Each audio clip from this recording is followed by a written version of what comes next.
경매스쿨 현미경의 연미입니다. 치우입니다. 치우님 휴가는 잘 다녀오셨습니까? 뭐 그럭저럭. 저는 일이 있어서 휴가도 다 취소하고 아주 힘겨운 여름을 났습니다. 요즘 안 힘든 사람이 뭐 어디가 있겠냐마는. 네. 자, 이번 시간에는 우리가 농지연금을 신청할 때 제일 헷갈려하는 부분들이 있거든요. 그렇지. 그게 바로 뭐냐면 농업인, 농업경영체, 그리고 영농경력 이 세 가지에 대해서 한번 말씀을 해줬으면 좋겠어요. 솔직히 이 세 가지가 다야.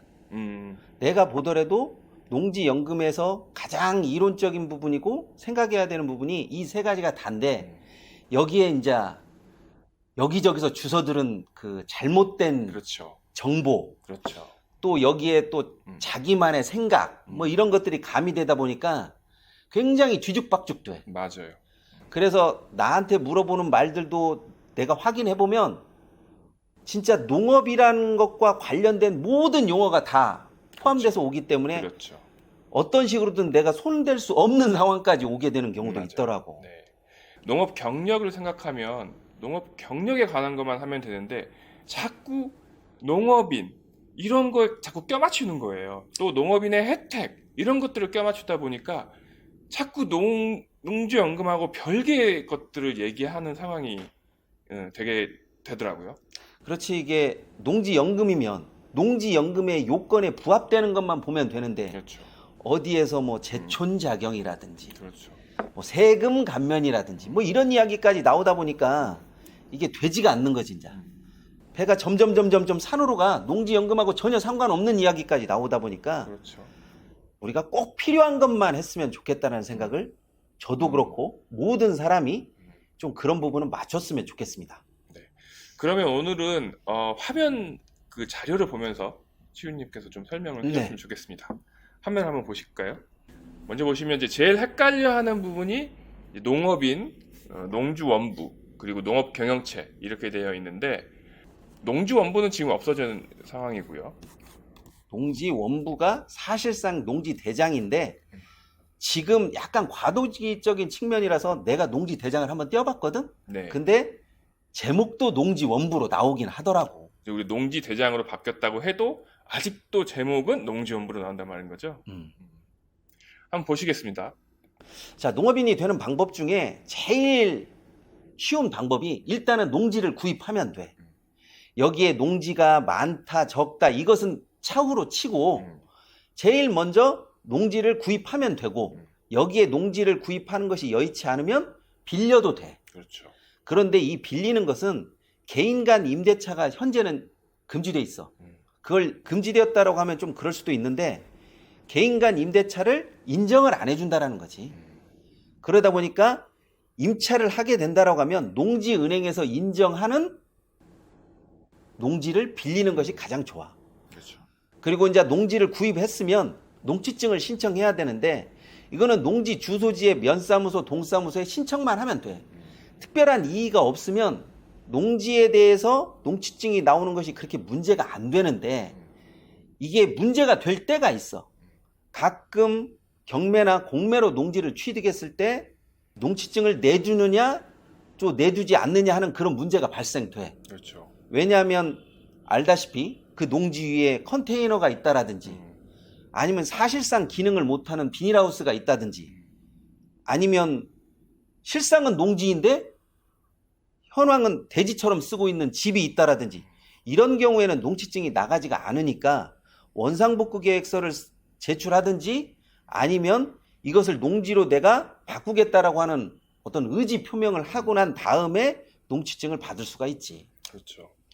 그 다음에 농지를 내가 농지 대장에 넣어야 되냐 말아야 되냐 이런 부분을 굉장히 많이 질문하는데 사실상 소유가 되면 농지 대장에 그냥 저절로 올라가기 때문에 특별하게 뭘 할 것은 없어. 그런데 내가 임차를 했을 경우에는 이 임차된 계약서를 가지고 동사무소나 면사무소에 들려서 농지 대장에 등재를 시켜야 돼. 그렇죠. 여기까지가 본인이 해야 되는 거고 그 나머지 농업 경영체 등록을 한다라든지 이런 부분은 사실상 내가 신청을 한다고 해서 경영체 등록이 100% 된다라고 보장을 못해. 그렇죠. 왜냐하면 등록을 한다고 하더라도 실사를 나와서 이게 농업 경영체 등록에 부합한지 부합하지 않은지 이런 부분까지 또 따져봐야 되니까 소유자 주소지 인근의 농산물 품질관리원에 꼼꼼하게 물어보고 난 다음에 등록 신청을 하는 게 나는 낫다고 봐. 농업경영체 등록을 할 때 좀 주의해야 될 점이 있을까요? 농업 경영체 등록을 할 때 주의해야 될 부분은 그렇게 많지는 않는데 이 농업 경영체 등록을 할 때 얘네들이 특별하게 관심을 갖고 보는 것들이 있어. 그 중에 하나가 과연 작물이 심겨져 있는가? 그렇죠.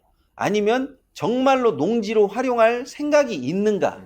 이런 부분을 꼼꼼하게 보기 때문에 될 수 있으면 작물이 심겨져 있는 때 아니면 또 될 수 있으면 농지로 만들어져 있는 그 현황을 보고 난 다음에 등록을 시킬 것인지 말 것인지를 판별하기 때문에 될 수 있으면 누가 봐도 농지구나, 맞아요. 누가 봐도 여기는 작물을 심겠구나, 뭐 이런 상태에서 농업 경영체를 등록하는 게 훨씬 더 유리하지. 맞아요. 그리고 제가 더 한마디를 보태자면 토지의 면적이, 그러니까 경작하고 있는 면적이 1000제곱미터 이상이 돼야 우리가 농업인으로 인정을 받을 수 있는 거잖아요. 그렇지. 근데 토지의 그 한 필지 면적, 내가 신청하고자 하는 그 면적이 1000제곱미터라고 하더라도 실제로 경작하고 있는, 그러니까 그 농작물이 심겨져 있는 면적이 예를 들어서 한 600제곱미터는 경작을 하고 있고 나머지 400제곱미터는 다른 용도로 쓰고 있다. 예를 들어서 뭐 분묘가 있다거나 아니면 도로가 돼 있다거나 이렇게 되면은 경영체 등록이 안 됩니다. 그러니까 실제로 경작하고 있는 면적이 1000제곱미터 이상이 돼야 경영체가 등록이 되는 거죠. 또 이렇게 하다 보니까 꼭 1000제곱미터를 맞추려고 하는데 실질적으로 또 그렇게 안 되더라도 비닐하우스를 지어서 특용작물을 뭐 재배한다든가 뭐 이런 식으로 하게 되면 또 농업 경영체 등록이 쉽게 또 등록되기도 해. 그렇죠. 그러니까 면적에 너무나 이렇게 국한하실 필요는 없다라고 보여집니다. 또 여기에 뭐 이것은 해도 되고 안 해도 되고 상관은 없는데 저는 웬만하면 하라고 시킵니다. 그 중에 하나가 농협조합원을 가입하는 건데 그렇죠. 이 조합원에 가입하는 이 가입비가 지역마다 조금씩 차이가 있어요. 맞아요. 얼마 냈지? 저는 올해 가입을 했는데 저희 조합은 1,500만 원, 1,500만 원 가입비가. 저는 밑에 지방에 살고 있고 그리고 예전에 가입해서 그런지 저는 한 300만 원, 400만 원부터 시작해서 저는 조합비를 현재 한 800만 원 정도까지 늘려놓기는 했지만 될 수 있으면 이 조합을 가입하는 게 여러 가지 면에 있어서 좋습니다. 그렇죠. 이 농협조합원도 농업 경영체 등록을 하고 난 이후에 조합원 가입이 되는 거지 조합원이 먼저 되고 농업 경영체 등록이 나중에 되는 그런 일은 없습니다. 조합마다 가입 조건이 좀 다르더라고요. 농전부를 만들고 1년이 지난 상태에서 가입이 가능한 조합도 있고요.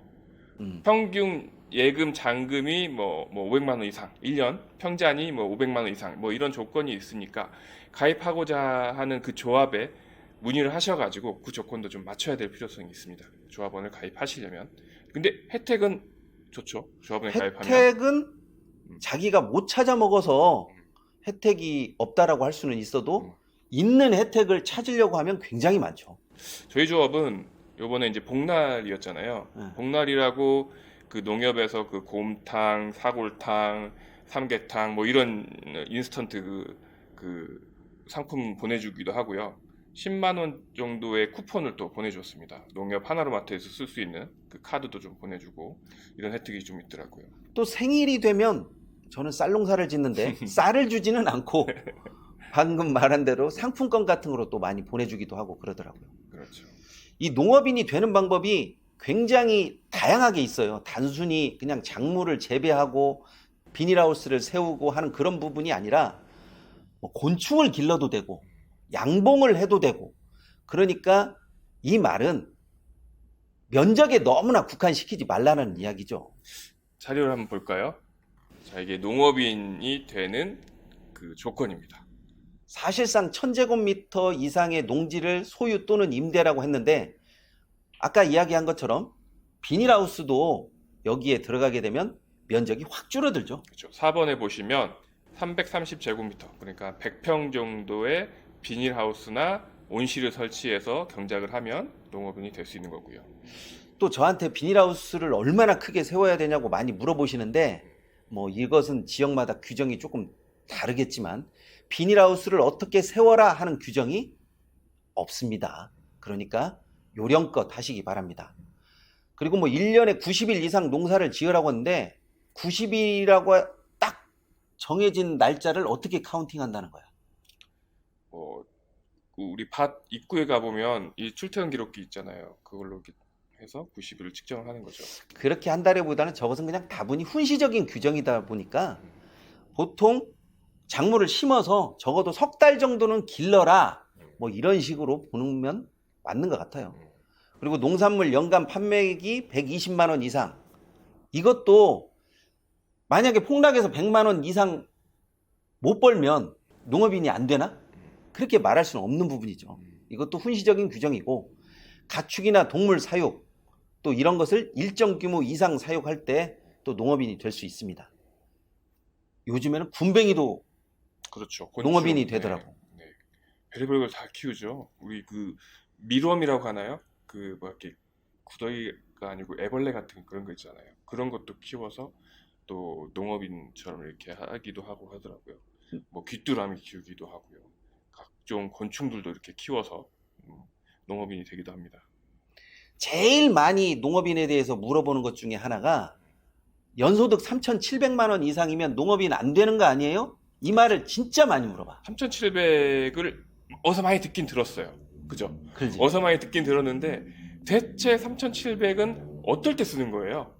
솔직히 내가 농업 외 소득이 있는 경우가 있잖아. 이런 경우에 3,700만 원 정도의 농업 외 소득이 있으면 농업에 전념한 것으로 보지는 않아. 그런데 이게 농업인이 아니라고 볼 수는 없어. 그러다 보니까 규정이 조금 애매모호한데, 농업 외 소득이 3,700만 원이라고 하면 농업인으로서의 누릴 수 있는 혜택, 그 중에서도 정부 보조금, 뭐 직불금 이런 것에 관한 지원을 못 받을 뿐이지, 그렇죠. 이게 농업인의 자격 요건에 관한 부분은 아니거든. 그렇죠. 근데 이게 꼭 농업인이 안 되는 거 아니에요? 농업인이 못 되는 거 아니에요? 뭐 이런 식으로 물어보다 보니까 그런 이야기를 어디서 들었습니까? 라고 해가지고 이렇게 출처를 따져보면 농업 외 소득 3,700만 원 여기에서 딱 걸리더라고. 그렇죠. 그러니까 3,700만 원 이상 농업의 소득이 있는 분은 농업인의 조건은 갖출 수 있습니다. 근데 다만 못 받는 거는 우리가 농업인으로서 농지를 취득할 때 내가 2년 이상 작용한 농업인 같은 경우에는 취득 감면 혜택이 50% 감면 혜택이 있거든요. 그런데 그 조건에 3,700 이상의 소득을 갖고 있으면 취득세 감면 혜택을 못 받는다. 또 두 번째는 양도세, 농지를 팔 때 8년 제촌 작용을 하면, 그러니까 내 집에서, 내 거주지에서 농지까지의 거리가 30km 이내나 연접되는 곳, 거기에서 8년 이상의 경작을 한 사람의 경우에 양도소득세 감면 혜택이 있는데, 이때 3,700만 원의 연소득이 넘는 해는 그 8년에 들어가지 않는다는 거죠. 그렇지. 그러니까 농업인 자격에는 3,700하고는 상관없습니다. 영농 경력도 3,700원은 상관이 없어요. 다만 방금 말씀드렸듯이 취득세 혜택, 양도소득세 감면 혜택, 그렇지. 건강보험 감면이라든가 이런 부분, 농업인으로서의 그 혜택, 각종 보조금 같은 거는 그냥 보조금 안 받는다라고 생각하면 직불금 혜택 이런 것들을 안 받는다고 생각을 하시는 게 맞아요. 3,700 이상이라면 안 받는다라기보다는 못 받는 딱 거죠. 못 받는 거지. 그렇죠. 사실상. 근데 이제 이게 농업인과 영농 경력 뭐 이런 식으로 해가지고 자꾸 머릿속에서 이제 다른 단어가 뛰쳐나오다 보면, 아, 내가 3,700만 원 이상인 도시 근로자이니까 나는 농업인이 못 되는구나 이렇게 생각을 해버리니까 나하고 농지연금하고는 관련이 없구나 이런 식으로 생각을 하게 되더라고. 그거하고는 전혀 상관이 없습니다. 자, 이번 시간에는 농지연금을 신청할 때 그 자격 요건, 즉 인적 요건에 대해서 아주 가볍게 말씀을 드려봤습니다.